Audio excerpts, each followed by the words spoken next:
Good evening. Today only two of you only.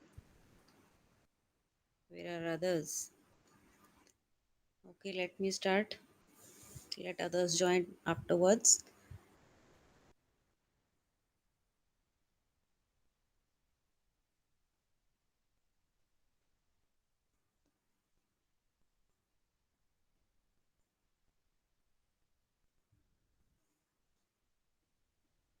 So till now we have discussed about the law of contract, then pledge and bailment. Today we will discuss about sale of goods. Okay. So sale of goods is the main purpose, important factor of a business, and how it is conducted and how it is directed. It is given in Indian Contract Act 1872. Okay.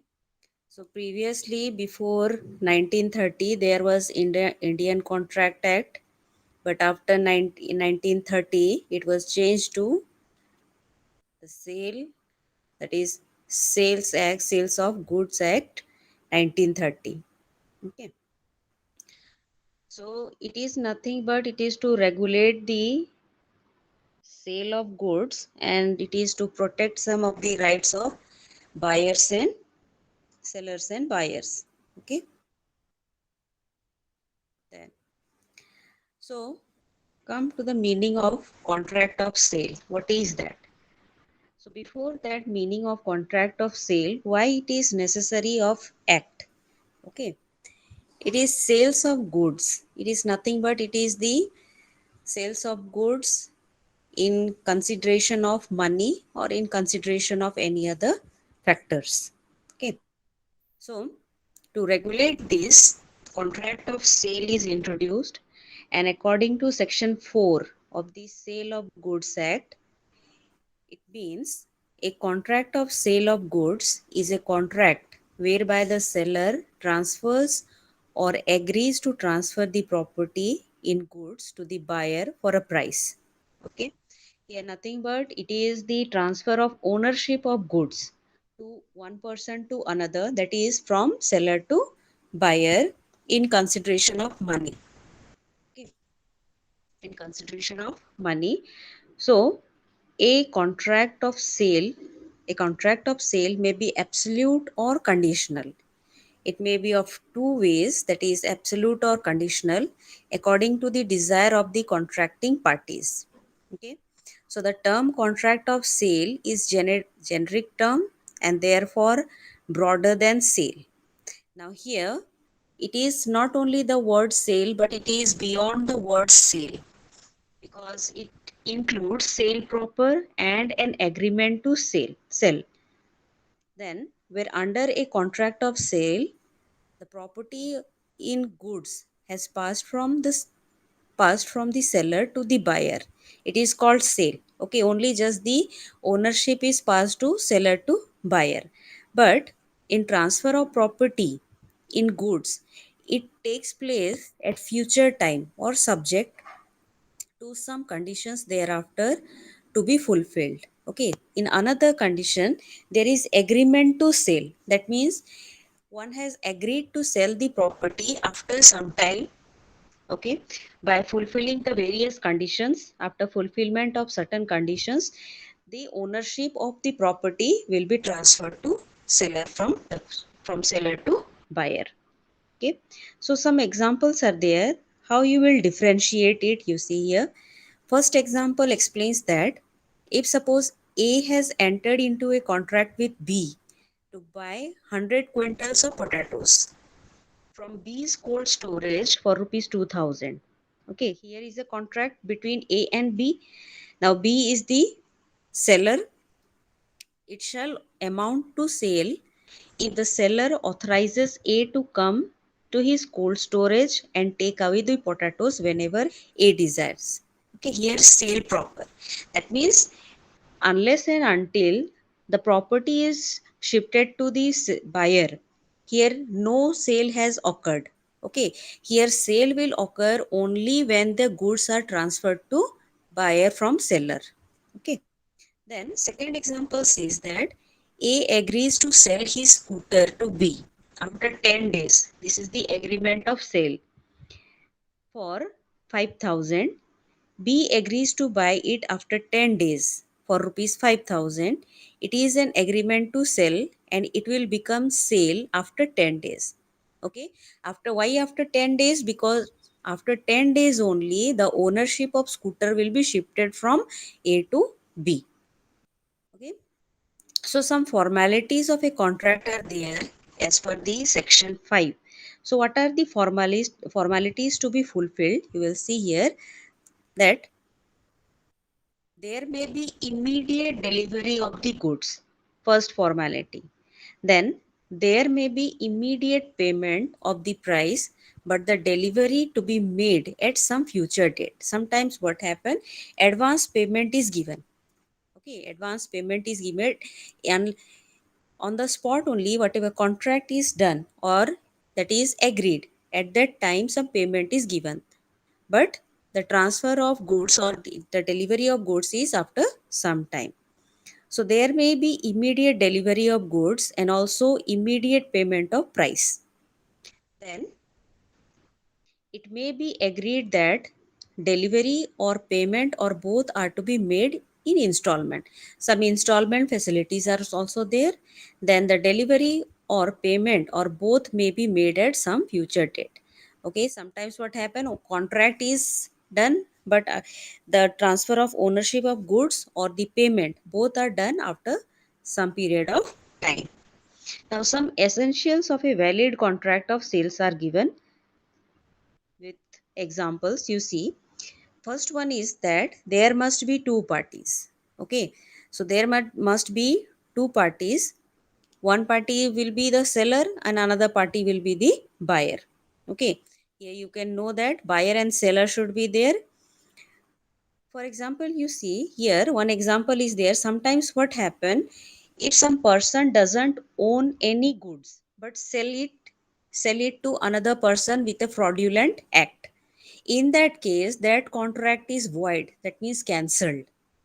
So same example in case of Bell versus Lever Brothers Limited, one example is given here. You see, X is the owner of certain goods, but he is not aware of this fact. A pretends to be the owner of the goods and sells them to X. That means whoever's good is the whoever is the owner, it is sold back to that owner only because of unknown facts. So A has sold the same goods to X, which belongs to X only. In this case, no sale will be considered because already X is the owner of that goods. This is in case of Bell versus Lever Brothers Limited. Okay. So, if however the contract can be valid in case where co-partner or co-owner is there, co-owner can sell the property or goods. Okay.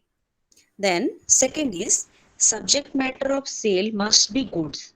Here goods must be sold and property is a transfer of property is considered in another act. Okay, it is that is defined in another act. It is not considered in this sale of goods. Okay. Then transfer of property in the goods. You see here again transfer of property in the goods. Here you can see according to section 2, that is 2 part 2 of the act. Property means the general property in the goods. So property here means sale of goods means here property itself is goods and not merely a special property. In a contract of sale, the general property is transferred from seller to the buyer, but on the other hand, when the goods are pledged, that means kept as for some period of time, it is only the special property which is transferred. Okay. In case of sale, the general property in form of goods should be there, but in case of pledge, only special property should be there. Okay, in which possession of goods is transferred to the pledgee while the ownership rights remain with the pledger, the person who will pledge the good, the ownership will remain that with that pledger only. Okay. Then consideration in price. So here obviously consideration in price, but that means whatever goods will be sold in return, in exchange of that money is exchanged. Okay, otherwise if suppose goods are exchanged in exchange of goods, that will be called as barter system. You might have heard about in ancient times goods were exchanged for another goods. Okay, so that will be considered a different term. Then sale and contract for work and labor. Now there is a difference between sale and contract for work and labor. In case of sale, what is that? Arrangement of goods are there and transfer of ownership is there. But in case of contract for work and labor, what happens? Only the goods are provided to workers and laborers to work in that. There is no sale. Only goods are provided to them. Okay, by buying goods and wagons, whatever necessary things for the work. Okay, so then sale and agreement to sell. So here in before itself only I have explained that sale is sale of goods, immediate sold, immediate ownership is transferred. But agreement to sell is that it is the agreement. Today we have made an agreement that we will sell some goods in future date. Okay. So unless and until future date will come, after fulfilling some conditions, agreement to sale is not convert that is converted to sale. Okay. So agreement to sell is converted to sale of goods only at the moment where properties in form of goods are transferred to sell that is buyer. Okay, so here some points are there, some difference betweens are there. A sale is an executed contract, whereas an sell agreement to sell is always an executory contract. That means in future ownership will be transferred, but in sale immediate instantly ownership is transferred. Then second difference is that an agreement to sell is a contract pure and simple and creates merely just in personam. That means gives a right to either buyer or seller. Okay, immediate transfer of ownership. But in case of, again, in case of agreement to sell, ownership will be transferred after some times.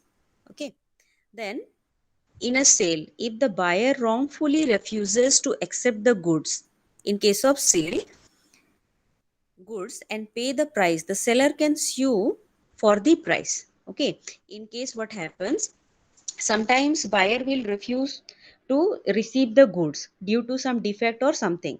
Okay, in that case what happens, seller will sue for the money. Okay, already immediate contract is fulfilled, so immediately seller can sue the buyer. But in case of agreement to sell, whatever damages are being created through the contract, okay, so only damage can be claimed. Okay, then next is in an agreement to sell, the seller being still the owner. Okay, that means still the ownership is changed. The seller has the ownership. Some example is there. You see, for example, A agreed to sell a particular horse to B for rupees 5,000 for after some period of time. So subsequently, A sells the same horse to C for rupees 6,000. B is remedy to claim damages for A from A. B cannot recover the horse from C. Okay. So if suppose A has agreed to sell some goods to B, and in that time period A has cheated B and A has sold the goods to C. So during that period, whatever damage or whatever loss is being incurred by B, it is to be given by A. Okay, then risk follows ownership. Okay, risk follows ownership is the golden rule, that is whosoever is the owner of the goods at that time of loss will bear the loss. Whoever is the owner, whatever damages will be done to goods, he or she will be bearing the loss. Or expenses. Then insolvency of the seller. In case of insolvency of the seller, if a sale if in a sale the seller becomes insolvent while the goods are still in his possession, the buyer shall have a right to claim the goods from the official receiver or assignee because the ownership of goods has passed to the buyer. Okay. Now, in case of insolvency of the seller, ultimately the ownership will be passed to the buyer. But in case of agreement to sell, the buyer cannot claim the goods even when he has paid the price. Okay. Then insolvency of the buyer. If has become insolvent. In case of sale, if the buyer becomes insolvent before paying the price, the ownership having passed to the buyer, the seller shall have to deliver the goods to the official assignee or the receiver. Okay, whoever will be the official receiver, it will be passed to that person. For the unpaid price, the seller will rank as an unsecured creditor and thereby entitled to retainable dividend out of the estate of the insolvent buyer. Now, in case of agreement to sell, if buyer has become insolvent, so the seller continues to be the owner of the goods. Okay. Then sale and hire purchase agreement. In case of sale, the concept already it is explained. So hire purchase means you are hiring some goods or property to use for certain period of time. Okay, you might have heard about the lease. Okay, lands are taken for lease for some period of time, and for that hire purchase some payment is done within a period of time, within a interval of times. Okay, per month or per year, in that way. So all examples are given here. Now come to meaning and types of goods. So as per the contract, goods is explained as it is every kind of movable property. Okay, goods here you see there can be movable and immovable goods, but here in this act, in this chapter, goods are only movable property. Okay, so immovable properties are considered in different way. They are not taken into consideration here. Okay, so movable property can be exchanged with money. Okay, then types of goods you see, there are three types of goods, that is existing, under that specific, ascertained, unascertained. Then second category future and contingent goods. Now these are explained in below here you see. So existing goods as per section 6 means these are goods which are owned or possessed by the seller. Okay, these are goods which are owned or possessed by the seller at the time of contract of sale. The seller is either the owner of goods or he is in possession of goods. Possession of goods is in case of agents. Okay, agents, in case of agents, what happen? Agents are only the possessor, not the owner. They are assigned to sell the goods by the owner. Okay, then here you see, so according to existing goods, there are specific goods. So specific goods are as per the section 214, that is goods which are identified and agreed upon by the parties at the time a contract of sale is made. Suppose for example watch, ring or a car. That means for a specified period or specified goods are there. Then ascertained goods, what are those? So here you see ascertained goods, these are intended to include goods which have become ascertained subsequently to the formation of the contract. Okay, so only those which are ascertained. Okay, ascertained means how you'll explain, that is last line you see the mass of uncertain goods quantity contract, that is sorry, so it is identified in accordance with the agreement. Okay, identified with the agreement after the time a contract of sale is made.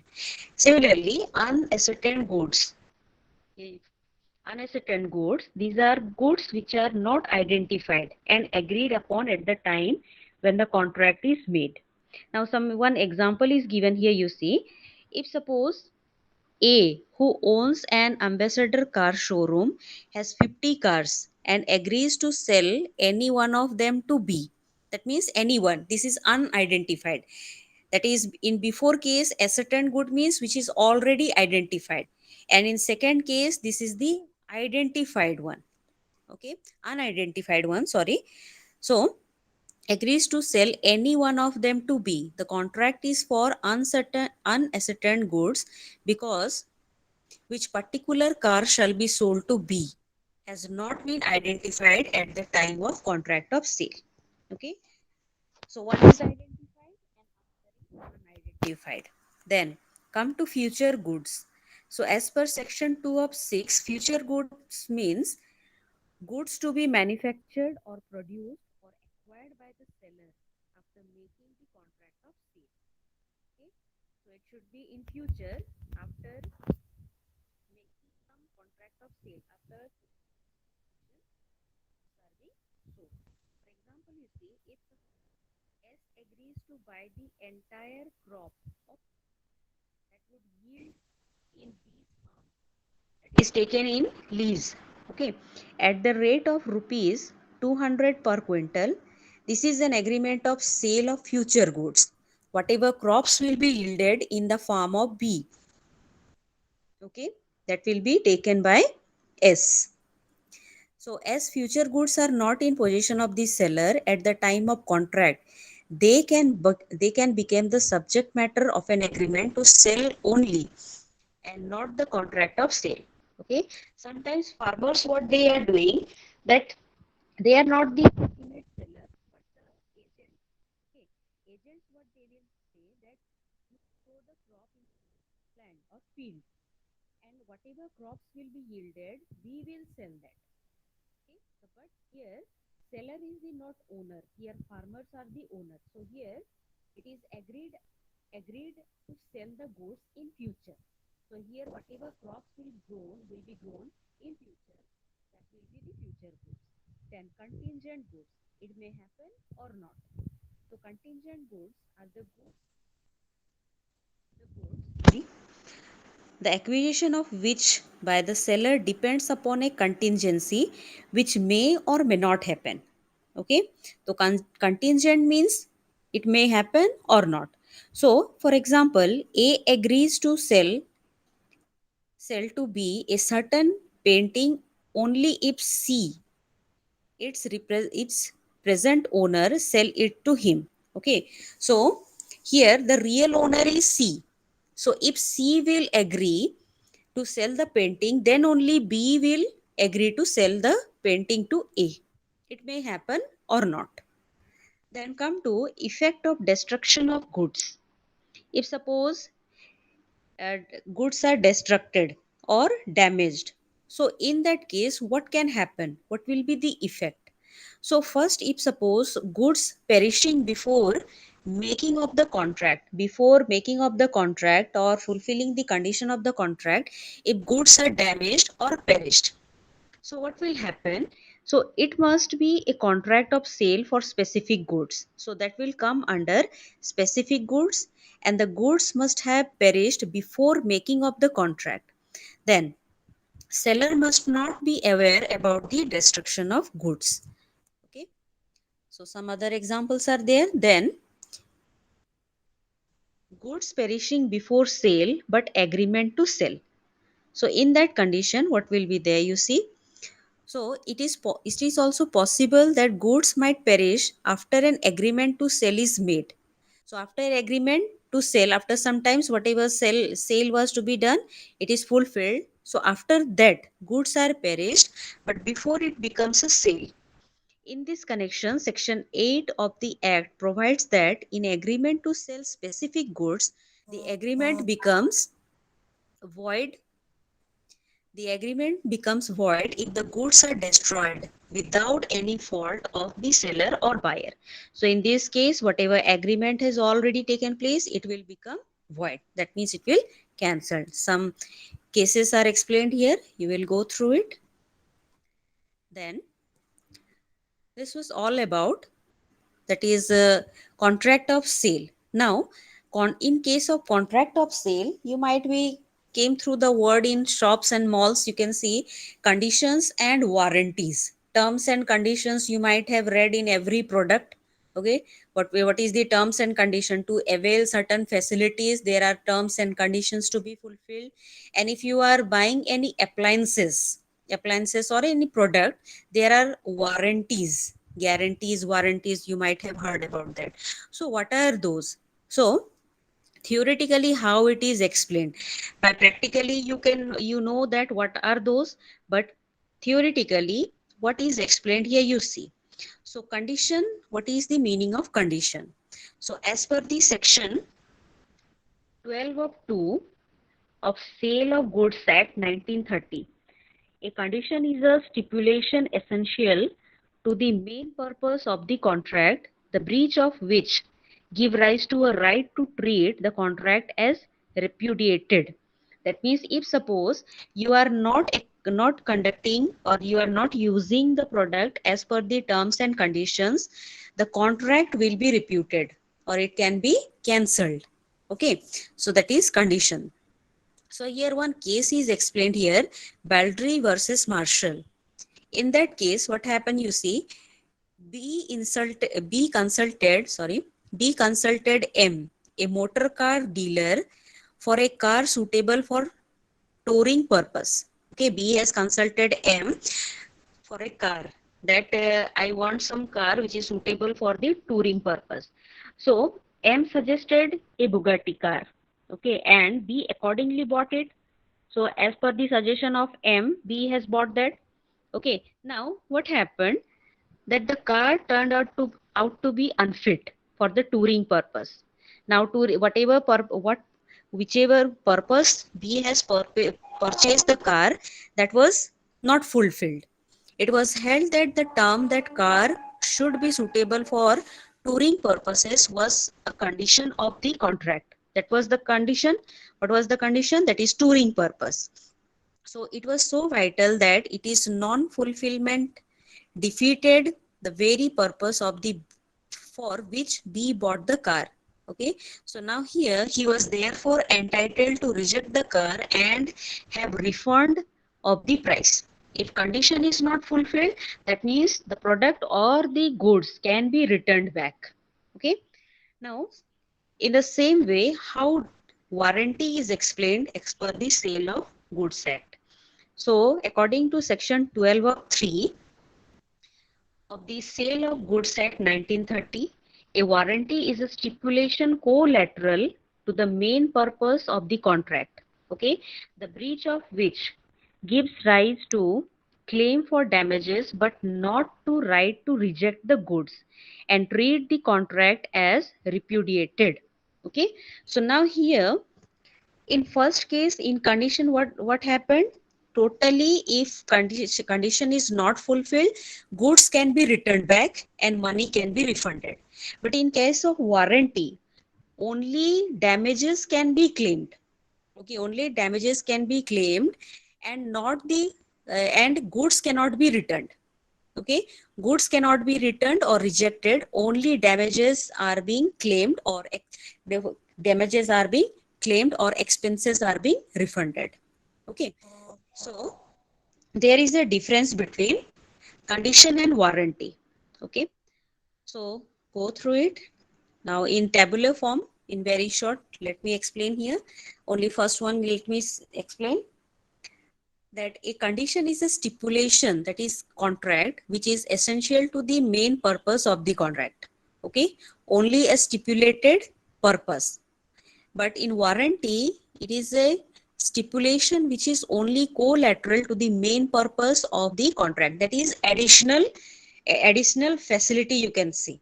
Okay, and if condition is being breached, that is broken, or it is discontinued. Discontinued is not a particular word, but broken, or it is that is breach. Okay, breach of condition gives the aggrieved party a right to sue for damages as well as right to terminate the contract. Here damages can also be claimed and here goods can be returned also. But in warranty, Breach of warranty gives only the right to claim damages. The contract cannot be terminated. And in case of condition, in the event of the breach of condition, the aggrieved party may choose to treat the breach of condition as a breach of warranty. The buyer may, for instance, like to retain the goods or claim only damages. Here it is an option. Okay, but in case of warranty, a breach of warranty cannot be treated as a breach of condition. Okay, in case of condition, it can be treated as breach of warranty, but in case of warranty, a breach of condition cannot be claimed. So, some kinds of conditions and warranties are explained here, that is express conditions and warranties. So, here you see one example, suppose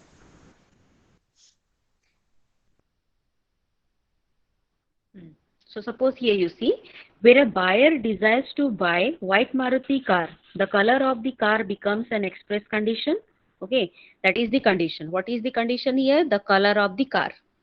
If the two contracting parties desire, they may put the contents of any specific statement or promise which has taken place between them at par as the description of the thing contracted for that.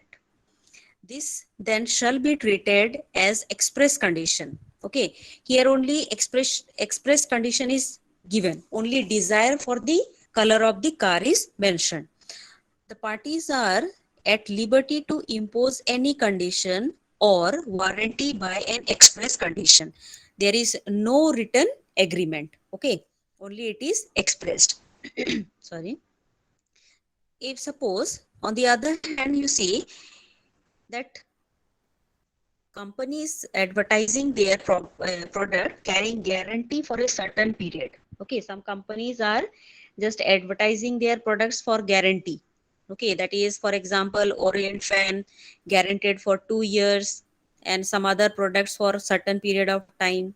Okay, then implied condition. What is that implied condition? You see, conditions and warranties are said to be implied when the law infers their existence as implicit in the contract even without actually having been put into the contract. Okay, so here the implied condition and warranties are enforced because the law deems.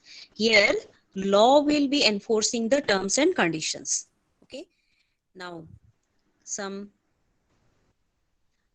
that is conditions as to title, under which explanation is given here. You see, you can read, go through it. Okay, sale by description, then come to sale by sample. Now sample sale is there, sale by sample as well as by description. Condition as to quality or fitness. Some other examples are there. With cases are also given, so go through that examples and cases also. Now implied warranties, some implied warranties are also given here, that is warranty as to quit possession.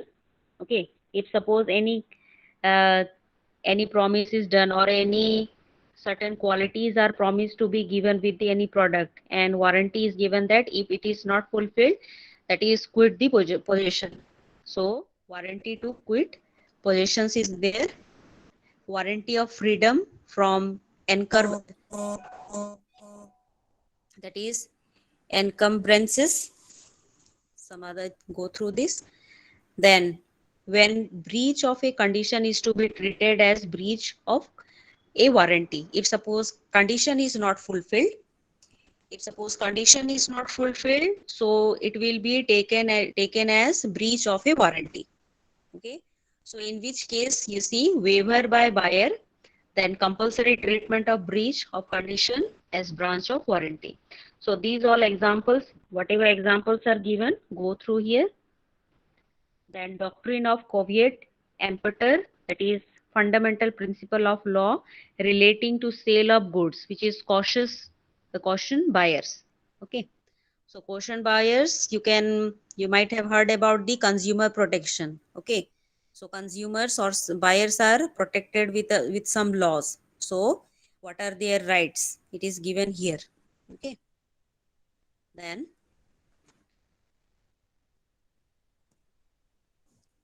Come to next part, that is transfer of ownership and delivery. So when sale of contract is fulfilled, how transfer of property or transfer of ownership is done, and how, at which time, or what are the condition of delivery of goods. Okay, so transfer of ownership means when contract of sale is fulfilled, the ownership of goods is transferred from seller to buyer. Okay, then what are the importance or significance of transfer of ownership? So these are the importance you can see here. So some of the importance is given. First one, the risk passes with the ownership. Okay, now risk of the goods was with seller. Okay, after the transfer of ownership, the risk of the goods will be transferred to buyer. Okay, so some examples are again given here, go through it. Then action against third party. So action against third party, here you see, in case of loss or damage to the goods caused by third party, it is the owner who alone can take action and not the person who was in possession of the goods. Here only seller can claim it for the loss. Okay, claim to the third party. Then suit for price. If suppose certain conditions are not fulfilled, so for the money can be sued or case can be filed. Then insolvency of seller or buyer. Already insolvency of buyer and seller, already it is explained before. It is given, clearly mentioned in the before chapters. Then rules regarding transfer of ownership. So there are certain rules according to which ownership is transferred. So now specific or unascertained goods, and it is for generic or unascertained goods and goods sent on approval or on sale or return basis. Okay. So in case of specific or ascertained goods, identified goods, what sections tells you see here? So according to section 19 of 2 of the Act, where there is a contract for the sale of specific or ascertained goods, the property in them is transferred to the buyer at such time as the parties to the contract intend it to be transferred. Okay, if the here only the goods are transferred only when the buyer intends to transfer it. Okay, it further provides that for the purpose of ascertaining the intention of the parties, regard shall be had to the term of contract, the conduct of the parties, and the circumstances of the case.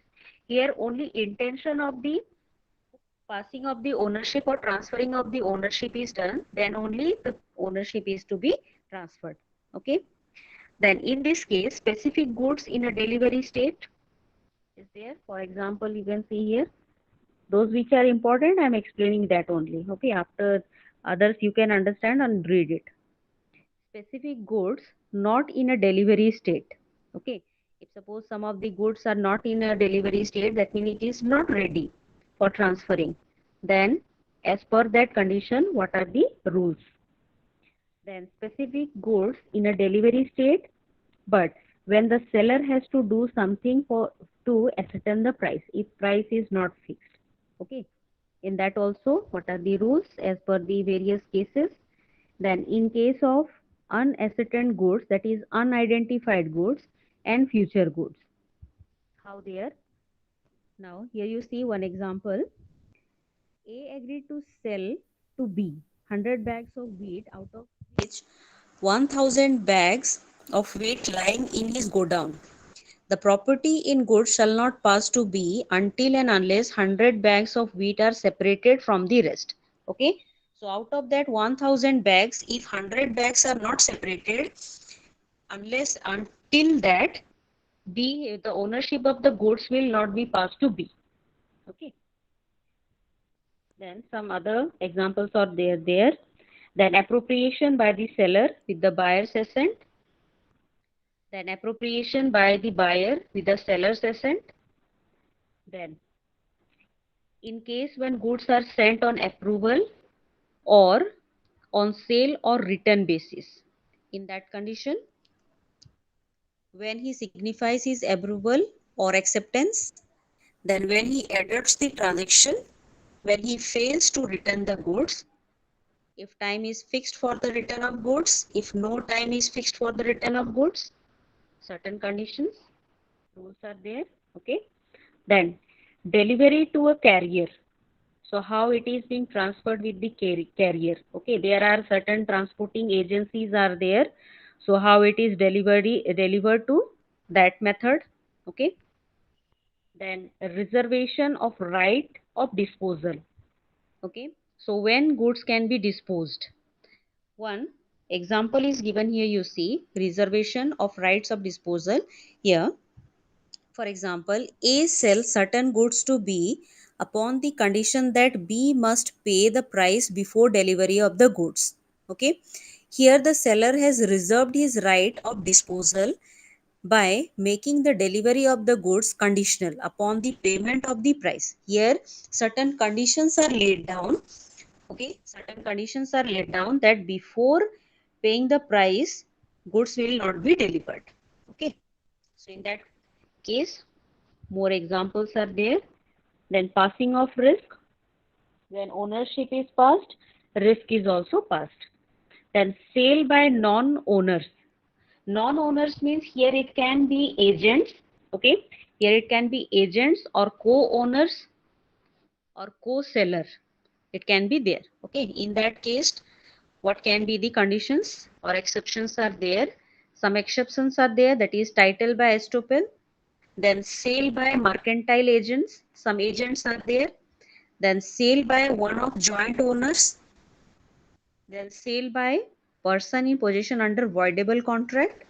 Then sale by seller in possession after sale. Then sale by a buyer in possession after sale. Sale by an unpaid seller. Sale by a finder of goods. Sale by pawnee or pledgee. Sale by official receiver or official assignees. Certain categories are there. Okay. Then types of deliveries are there. Okay. So go through it. Then rules. Rules are important. Rules regarding delivery of goods. Okay. So what are the rules you see? First one, I'm reading only heading. The delivery of the goods may be made in any of the types discussed about. Any whatever delivery type of deliveries are there, it may be of any type. Then delivery and payment are concurrent condition. Okay. That is, according to this section, the delivery of goods and payment of price are concurrent condition, which means seller should be ready and willing to give possession of the goods to the buyer. Okay. Then effect of part delivery are there. Buyer to apply for delivery, place of delivery, time of delivery, manner of delivery, expenses of delivery, delivery of wrong quantity. In that case, short delivery excess, what are the rules in short delivery and excess delivery? If it is under quantity and if it is over quantity, in that condition, what will be the rules and regulations? Then mixed delivery, if suppose it is goods are mixed with another goods. Then installment deliveries, then delivery to a carrier or wharfinger, then acceptance of delivery, in which conditions delivery can be accepted. Certain rules and conditions are there. Then liability of the buyer, in which condition if losses are during the transit, who will be liable? Okay. And the last part, that is rights of an unpaid seller. Okay. Rights of seller is also given and buyer is also given. Okay. So what is the meaning of unpaid seller as per the Goods Act, Sale of Goods Act? Here you see. So the seller of goods is deemed to be an unpaid seller. In which condition? When the whole of the price has not been paid or tendered. Okay. The whole tender price or the contract price is not paid by the buyer to the seller. Then, when a bill of exchange or other negotiable instrument has been received as conditional payment and it has been dishonored. If suppose some negotiable instruments are there, in next part, next block, we will discuss about that bills of exchange. It is a receipt. It is a type of receipt or instrument where by seller has made some conditions that at which period of time the payment will be made. Okay, so if it becomes dishonor, if the payment has become dishonor, then this is the condition of unpaid seller. Okay, then some rights are there. So the right against the goods, which is right of lien, right of stoppage of goods in transit, and right of resale. Then right against the buyer personally, right to file a suit for price, right to file a suit for damage, right to file a suit for interest. Okay. So if sellers are not being made payment, so in that condition, what seller can do? What are their right? Okay. So these are then right against goods. That was right against buyer. Then this is right against goods, where the property in the goods have passed to the buyer. Right of lien is there. Then rules regarding right of lien. What even if the seller has the right of lien, there are certain rules regarding right of lien also. Okay, this one you can mark it. All the rights of lien are there according to the rules. Then termination of lien is there. In which conditions it can be terminated.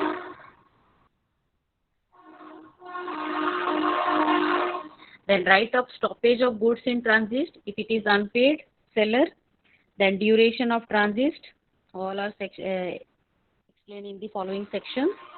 Then termination of transit, in this case, buyer taking the delivery, then carrier's acknowledgement to the buyer, carrier's wrongful refusal to deliver the goods to buyer, delivery to the ship, part delivery of goods, how stoppage in transit is effected. Okay. Now here you see difference between lien and stoppage in transit. So lien is nothing but the actual possession will remain with the seller, but stoppage in transit means if suppose during the transport, okay, it will be stopped in any way. Then effect of subsale or pledge by buyer. Then seller's consent will be there. Transfer of document of titles will be there. Then right of resale, in which condition it can be resold when the goods are perishable, if it is easily destroyed, okay, within a short period of time. Then where the seller expressly reserves a right of resale, when the unpaid seller has given notice to the buyer, then notice of resale is also given. Okay. Then right against the buyer personally. So unpaid seller can sue for price. Okay, it can unpaid seller can file a case against the buyer, then a suit for damages for not acceptance, and a suit for interest. Okay, in the same way the rights of buyer is also there. Okay, nowadays consumers are given more importance, so here right of the buyers are also there when they are cheated from the seller or in any condition where they are when they are being faced some losses. So some of the rights are there.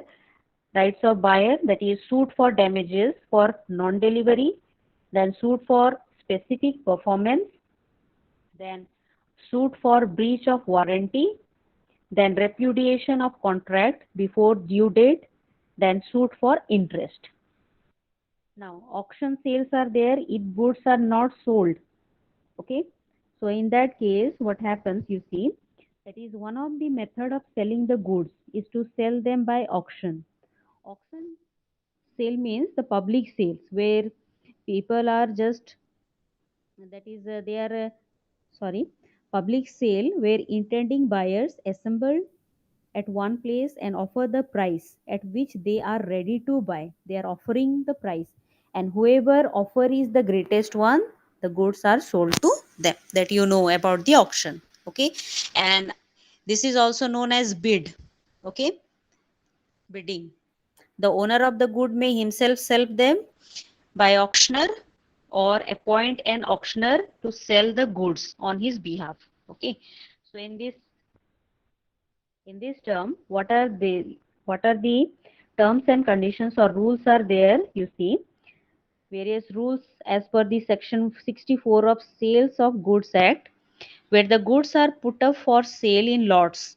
Each lot is prima facie deemed to be the subject of a separate contract of sale. Okay, it is deemed as the separate contract according to section 64 of 1.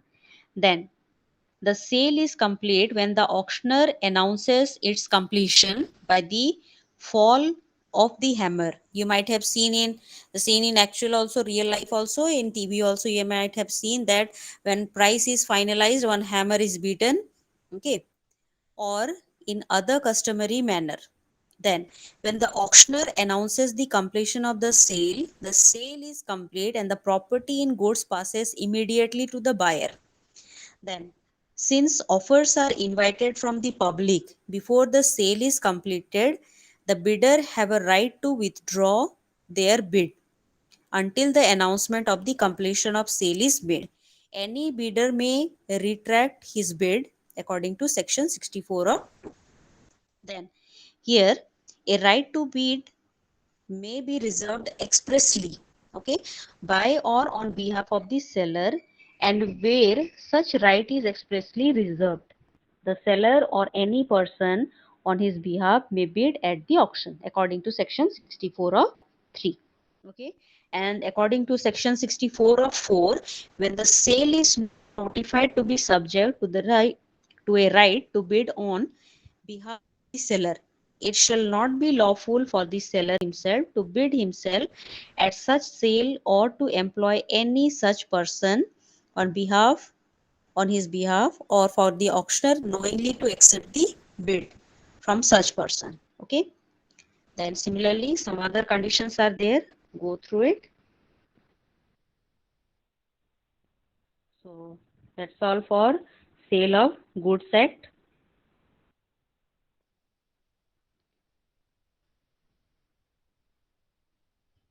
So go through as per, if you are not able to understand in this note, there are certain books are also available according to the authors, or you can search in Google for other thing.